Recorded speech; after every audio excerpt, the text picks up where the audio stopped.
Bonjour David Delil, président de l'ECC Crouy-Cuffy. C'est ça. District, tout ça, ils ont l'intention de vous aider aussi? Non. Ils vont donner aujourd'hui ce qu'on sait. Pour rembourser 50% des inscriptions. Les frais. Chez nous, 50% c'est 800 €. C'est déjà pas mal, hein? Non mais c'est rien. Oui, mais c'est rien. Ils devraient, C'est ça. Christophe, ils devraient nous rembourser pour moi 50% des inscriptions de licence et des inscriptions de match. Parce qu'on a fait même pas une demi-saison. Allons-y. On n'a pas fait une demi-saison. Qu'est-ce que vous demandez à la Fédé, au district, à la mairie, aux instances? Quels sont vos besoins? Qu'est-ce que vous avez Ce qu'il faudrait qu'est-ce que vous avez envie de dire dans votre cœur, dans votre estomac? Ce qu'il faudrait, c'est, par la fédération ou le football amateur, peu importe, ce qu'il faudrait, c'est un montant par le nombre de licenciés de clubs pour que ces clubs-là, l'année prochaine, vivent tout simplement. Redémarrer, c'est un fait. Nous, on va pouvoir redémarrer. Mais en septembre, en août, au mois d'octobre, déjà, c'est plus compliqué. En novembre et en décembre, on n'existe plus. On n'existe plus. Donc, la fédération française de football, ou le district, ou la ligue, peu importe, ben, devrait, par nombre de licenciés, un certain montant, devrait voter ça. On le voit aux infos. Les clubs professionnels, ils ont des grosses subventions, les droits télé, ainsi de suite. Ils vont redémarrer, eux, c'est sûr. Des garanties de prêt. Nous, on n'a rien du tout. On n'a rien du tout. Nous ne sommes personne. Sauf que sans nous, les grands clubs de football n'existeront plus non plus. Ou il y aura un gros trou, en tout cas en France. Il nous faut de l'aide. De l'aide, ça démarre par les finances. Tout simplement. C'est de plus en plus compliqué. Déjà, les entreprises sont déjà en difficulté. Je vais te dire, comment voulez-vous qu'on aille demander 100 € à une société qui n'a même pas la possibilité aujourd'hui de garder ses travailleurs, ses salariés? C'est indécent de faire ça. Donc le mécénat, ce que j'appelle mécénat, c'est le sponsoring, c'est la même chose. Ça va être plus compliqué l'année prochaine, c'est sûr. Peut-être que certains clubs vont s'en sortir. Je le souhaite en tout cas, mais pas tous les clubs, c'est pas possible. Ce qu'il nous faut, c'est une aide financière et pas sur projet. Là, c'est pas un projet qu'on a besoin, c'est simplement on a besoin d'argent. Le projet, on verra ça plus tard. On en a plein la tête. Sauf que sans joueurs, les projets ne servent à rien. C'est le cercle vicieux. Sachant que vous avez quand même aussi un rôle social, pas quantifiable en argent, puisque vous formez des jeunes, vous les occupez, vous les empêchez d'être violents, vous les intégrez à la société. Tout ça, ça a une valeur quasi marchande, on pourrait dire. Donc vous avez un rôle utile au-delà de l'aspect sportif, de former des jeunes pour les grands clubs, etc. Et vous avez quand même aussi un aspect social. Ben, c'est exactement ce que je disais tout à l'heure. C'est pour ça qu'il faut vous aider, je pense. C'est dans l'éducatif. On n'est pas simplement là pour former des joueurs pour qu'ils aillent dans les plus grands clubs, et puis c'est très rare. Hein. Nous, on a plus un rôle éducatif, on a plus un rôle d'éducation réelle vis-à-vis de, comme vous disiez, c'est des garçons qui viennent et des filles qui viennent, on les éduque. On les éduque. Et on les instruit après d'un point de vue football et sportif. C'est-à-dire, ils doivent arriver à l'heure, ils doivent écouter. Donc ça, c'est certainement une des premières qualités au niveau d'un joueur. Et puis après, tout ce qu'on met en place, ils doivent être à l'écoute de tout ce qu'on met en place et d'essayer de progresser. Et si effectivement, tous les clubs sportifs, même après la culture, les choses comme ça, on n'était pas là, les gamins seraient où? Soit en train de faire ça, ou alors peut-être dans les rues. Et il y a ce volet social qui est très important en termes de clubs. C'est que nos petits clubs, parce que je continue à dire que même si nous sommes le deuxième club du Soissonnais en termes de licenciés, on reste un petit club. On va mourir. Et là, avec la pandémie, tout s'est accéléré. Parce que là, en plus de ça, on a besoin d'argent. Très difficile en ce moment. Très très difficile. Très difficile de penser à tout ça. Les clubs vivent là maintenant. C'est-à-dire au mois de juin, mai, juin, juillet, c'est là où les clubs font leur trésorerie quasiment.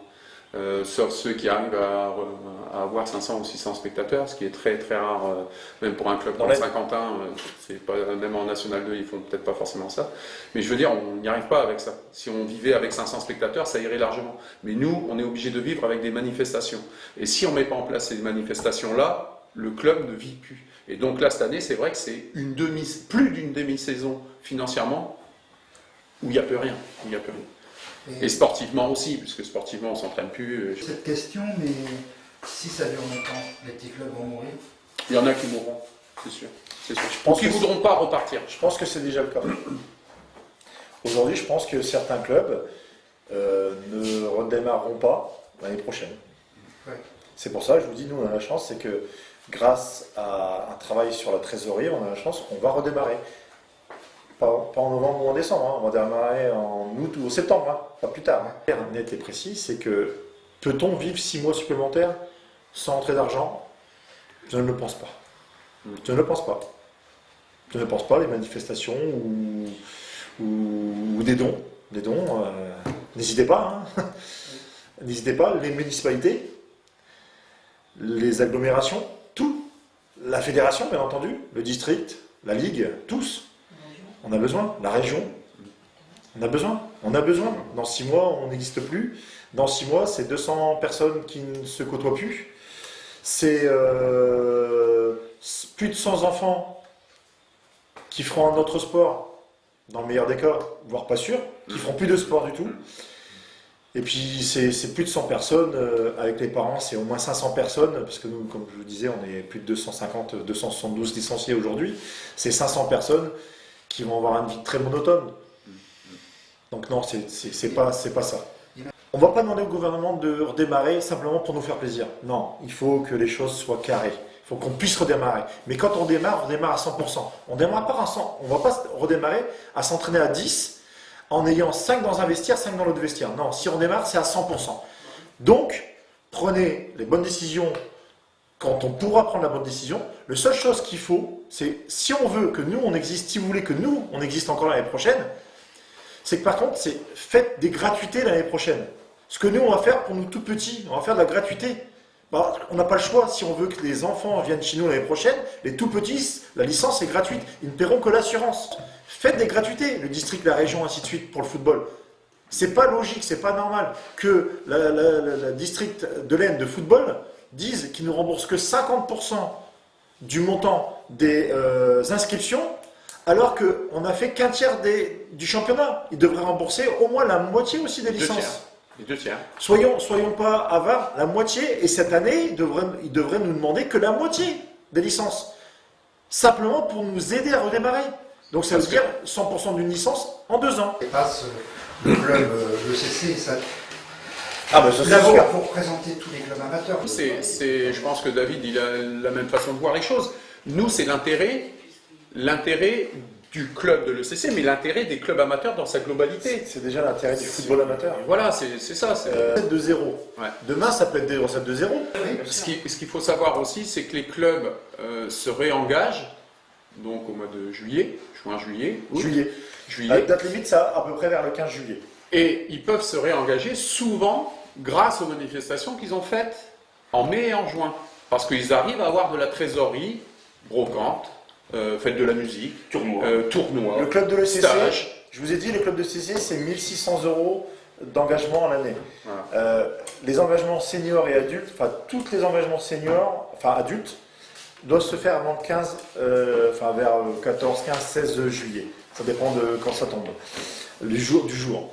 Et les autres, c'est début, la première semaine de septembre, pour tous les skis enfants. Ce qu'il faut savoir, c'est que les engagements enfants, c'est moins de 50 €. Par contre, les engagements adultes, c'est souvent plus de 500 €. Pour une équipe première, une équipe B, c'est un peu moins, une équipe C, c'est encore un peu moins. Donc ça veut dire qu'il y a 80% des frais qui sont engagés avant le 15 juillet. Donc quand vous voyez 80% avant le 15 juillet, on va dire sur 1600 €, 80%, fais le compte très rapidement, ça fait 1300 € à peu près, voire 1400. Donc, 1400 € à engager, il faut les avoir sur le compte. Mi-juillet.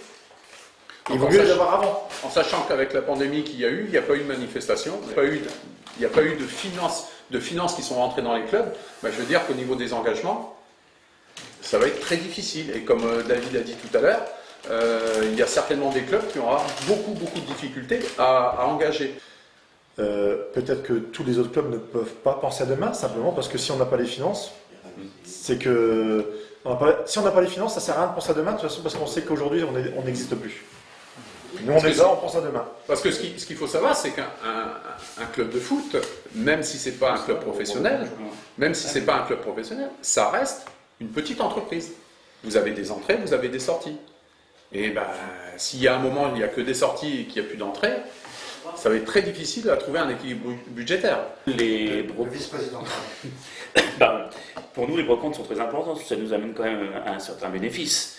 Donc celle du mois de mai n'a pas eu lieu, celle du mois de septembre, on ne sait toujours pas. On avait fait l'année dernière le Fête de la musique qui nous avait apporté aussi un peu d'argent. Cette année, on ne sait pas si ça va se faire ou pas. Donc c'est vrai que c'est compliqué. Hein. Il va falloir que dès le mois de septembre, voire le mois d'août, qu'on s'attache à trouver de l'argent, faire des manifestations si on nous autorise. On parle du confinement, on est déconfiné, mais malgré tout, le football n'a pas repris. Et s'il reprend, dans quelles conditions il reprendra? Si vous faites des manifestations, quelles seront les règles? Qu'est-ce qu'on nous autorisera à faire exactement? Venez l'année prochaine, continuez le sport. N'arrêtez surtout pas le sport, continuez le sport. Si c'est du foot, tant mieux. Si c'est le CC, c'est encore mieux. Venez, venez, on a besoin de vous, ça c'est sûr. On a besoin des municipalités, on a besoin des mécènes, on a besoin de tous. Je vous dis, ce qui est perdu ne sera pas récupéré, c'est pas possible. Ouais, c'est pour ça qu'on contacte nos jeunes actuellement. Hein, depuis la fin du déconfinement, on leur a déjà demandé s'ils re-signaient chez nous, ce qu'ils comptaient faire. Parce qu'on a besoin de les garder, on a besoin de joueurs. Vive le foot amateur et un grand merci. Et un dernier mot, restons vigilants. Oui. Restons vigilants. Parce que vous êtes très utile à la société. Voilà. Mais Sportez. restons vigilants au niveau de la santé. Moi, je vais faire Merci à vous, merci à vous. Merci à vous.